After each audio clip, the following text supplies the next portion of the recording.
इनको बाकायदे रिटन में लेटर अमित शाह ने दिया था, पहले भी दिया कि आप संसद में चर्चा कीजिए। ये लोग संसद में चर्चा नहीं, सिर्फ बाइकाट। और इनकी योजना चूंकि उसमें वो कर नहीं सकते, जबकि उन्होंने अविश्वास प्रस्ताव के लिए भी कह दिया है कि 2 दिन, लोकसभा अध्यक्ष ने स्पष्ट कर दिया कि 2 दिन उस पर वो होगी, अविश्वास प्रस्ताव पे बहस होगी और अगले हफ्ते तक ये हो जाएगा, जल्दी से जल्दी अविश्वास प्रस्ताव।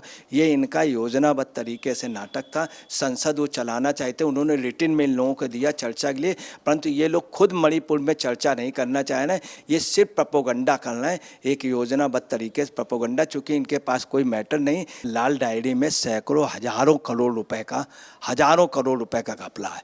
आज मोदी जी ने स्पष्ट रूप से ये कह दिया है कि लाल डायरी के लिए उन्होंने कहा है कि लाल डायरी जो है ये कांग्रेस का वहाँ से डब्बा गोल कर देगी। लाल डायरी के उसमें गहलोत इतना परेशान है, सो नहीं पा रहे हैं, बैठ नहीं पा रहे हैं, और उसमें क्या हुआ, कांग्रेस के इनके समर्थक वहाँ भिड़ गए, किसी तरह छीन लिया, मगर छीन के आधे पन्ने ही छीन पाए हैं, अब आधे से ज़्यादा उनके पास हैं। नमस्कार, मैं रानी गुप्ता और आप देख रहे हैं SDV न्यूज। जिस तरीके से लगातार विपक्ष जो है वो हंगामा कर रहा है और सदन की कार्यवाही को बार बार स्थगित करने की नौबत देखने को मिल रही है, तो वहीं दूसरी ओर प्रधानमंत्री मोदी ने भी विपक्ष पर बड़ा हमला बोला है, साथ ही लाल डायरी का जिक्र भी कर दिया है। तो इस बीच हमारे साथ चर्चा करने के लिए मौजूद हैं वरिष्ठ पत्रकार अजय जी, और हम इनसे जानना चाहेंगे कि जो विपक्ष लगातार हंगामा करता है उसके पीछे का रीजन क्या है, और प्रधानमंत्री ने जो लाल डायरी का जिक्र करके बड़ा हमला बोला है, तो इससे कितना असर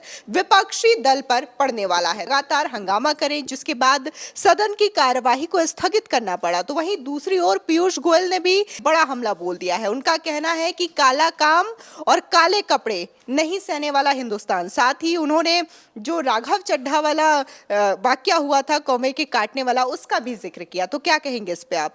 देखिए, ऐसा है कि जो काला कपड़ा अपने लोगों के यहाँ बड़ा अशुभ माना जाता है, सभी जगह अशुभ माना जाता है और सभी मजहबों में माना जाता है। इवन मुस्लिम में भी जिस समय मुहर्रम का होता है, जिस समय इमाम हुसैन की शहादत हो गई थी, तो वो लोग काला कपड़ा गम में पहनते हैं। सभी जगह काला कपड़ा, अपने यहाँ भी रावण की सेना बनती तो रावण की सेना को हमेशा काला कपड़ा पहनाया जाता है, और राम की सेना के मुंह लाल होते हैं और उनके जो होते हैं वो काले होते हैं मुंह। तो काला जो है अपने यहाँ बहुत बुरा माना जाता है। अगर सफ़ेद में नेता लोग हमेशा सफ़ेद कपड़े, नेहरू जी, गांधी जी, सभी लोग, राजीव गांधी जी, राहुल गांधी, सभी लोग सफ़ेद कपड़े पहनते थे। अब ये एक नया फैशन आ गया। अभी जब राहुल का वो हुआ, सदस्यता चली गई, तो प्रियंका जी जो हैं वो सलवार वो पहन करके काले में आ गई पहली बार। नहीं तो काला कभी भी कांग्रेस के कल्चर में नहीं रहा। अब ये असल में एक है कि पार्टी, संगठन और सोच विचार का असर, एक कहता समाज जो का दर्पण जो है साहित्य, और साहित्य का दर्पण समाज है। मगर कांग्रेस में उल्टा है कि कांग्रेस का जो समाज है उसका जो दर्पण है वो उनकी पार्टी के सब पदाधिकारी और सांसद वगैरह इन्होंने काले कपड़े पहन के गए। काला जैसे मुंह काला होना, सब चीज़ें बहुत भद्दा माना जाता है। काले कपड़े पहने, इसका मुंह कालिक कर दिया गया, ये कालिक हो गया, या कपड़े में कालिक होता तो बहुत भद्दा। ये लोग पता नहीं कैसे।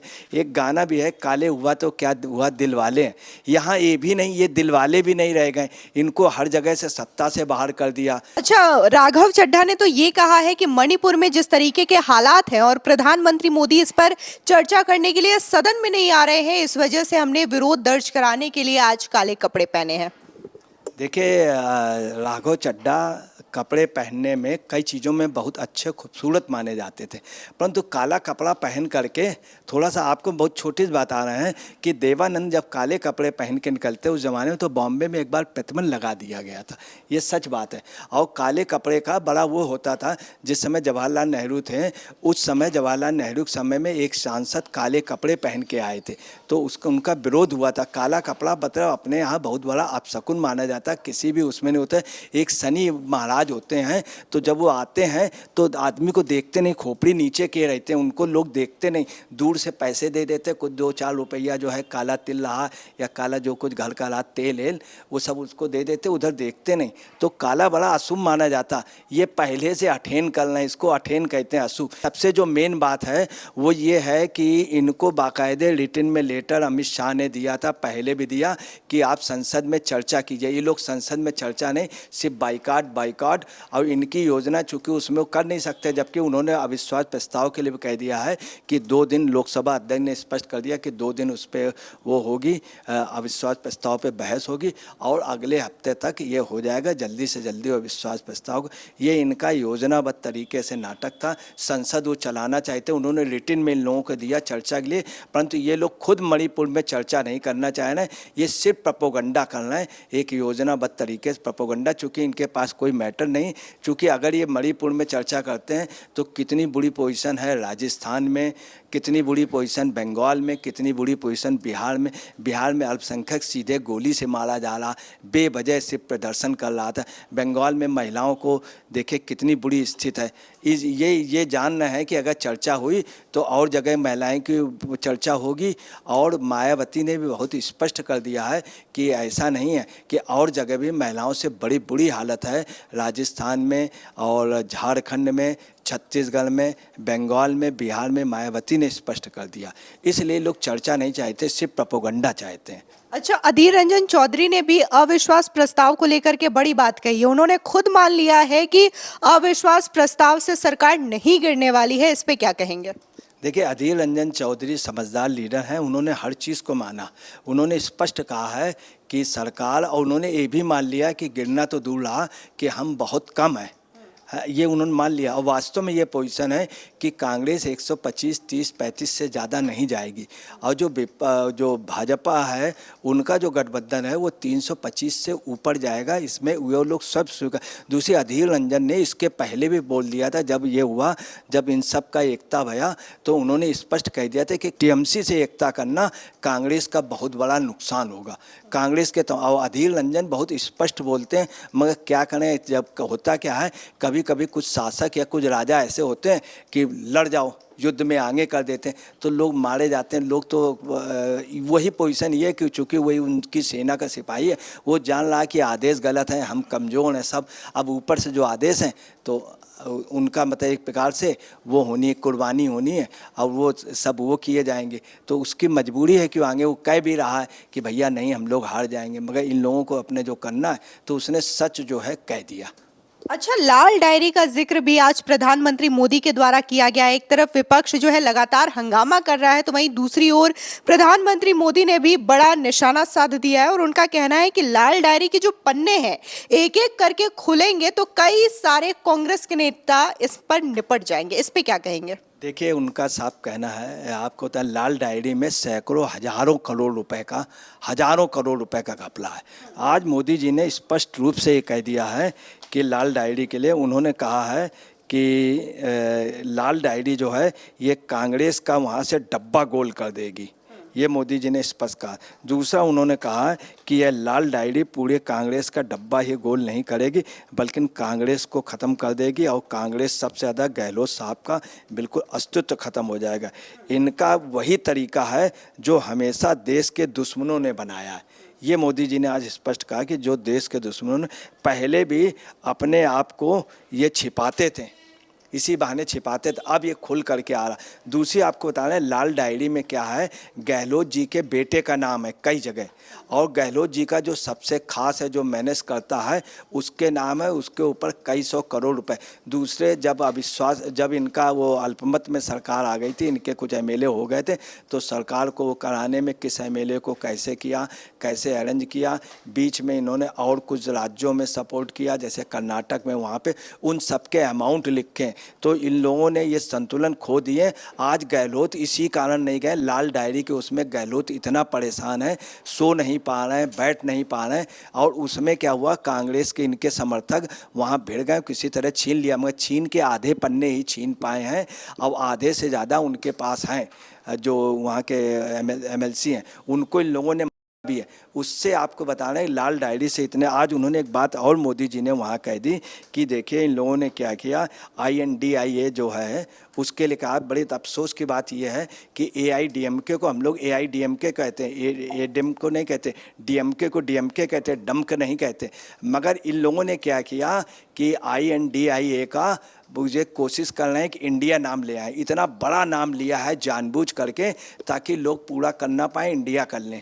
और जबकि उन्होंने ये कहा मोदी जी ने आज कि देखिए इंडिया नाम का लोगों ने गलत यूज़ किया, ईस्ट इंडिया कंपनी उसने भी भारत को लूटा। फिर इसके बाद एक सिमी थी, सिमी ने अपना नाम क्या कर लिया कि PFI कर लिया, पॉपुलर फ्रंट ऑफ इंडिया कर लिया।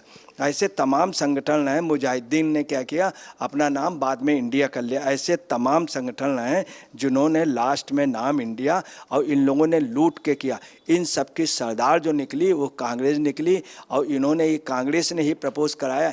इन्होंने INDIA को इंडिया कहने की कोशिश कर रहे हैं, मगर ये नहीं चलेगा लूट का धंधा और ये बेनकाब हो गए। जनता इनको जान गई, जनता इनको सबक सिखाएगी, ये मोदी जी ने कहा।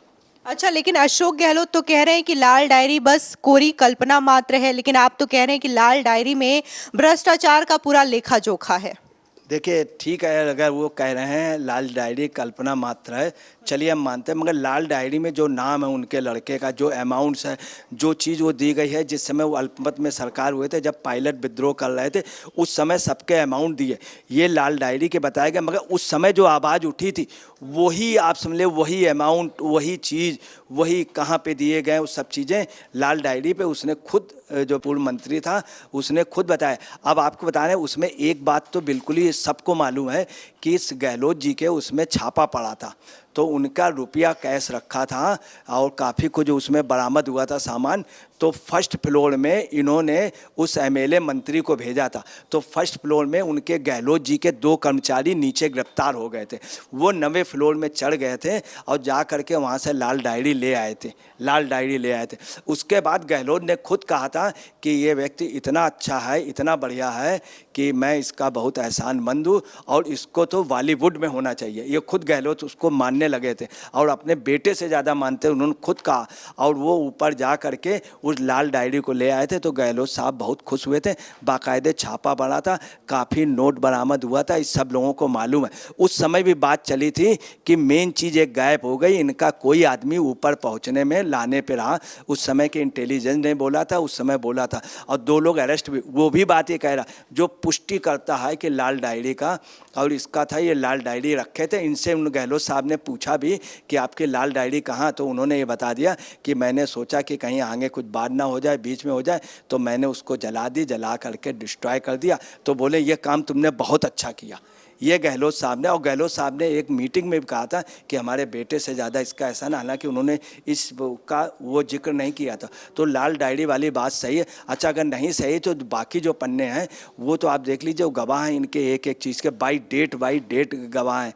तो दूसरी बात है, बसपा में मायावती ने भी कह दिया है, उनके मलूक नागर ने भी स्पष्ट रूप से कह दिया कि लाल डायरी और राजस्थान में दलितों के साथ बहुत बुरा हो रहा, महिलाओं के साथ बहुत बुरा, और ख़ास तौर से लाल डायरी का उल्लेख किया कि बोले इस पे भी जम के बहस होनी चाहिए और इस मुद्दे को हम लोग उठाएंगे। मायावती ने स्पेशली कॉन्फ्रेंस की थी, मलूक नागर ने स्पेशली कॉन्फ्रेंस की और इस पे बयान दिया है, और टॉपिक में मायावती ने बयान नहीं दिया है, स्पेशली इस पे दिया है। फिलहाल अजय पत्रकार जी ने इस पूरे मामले को लेकर के अपनी प्रतिक्रिया व्यक्त की है, लेकिन इस खबर पर आपकी भी जो राय हो हमारे कमेंट सेक्शन में जरूर बताएं।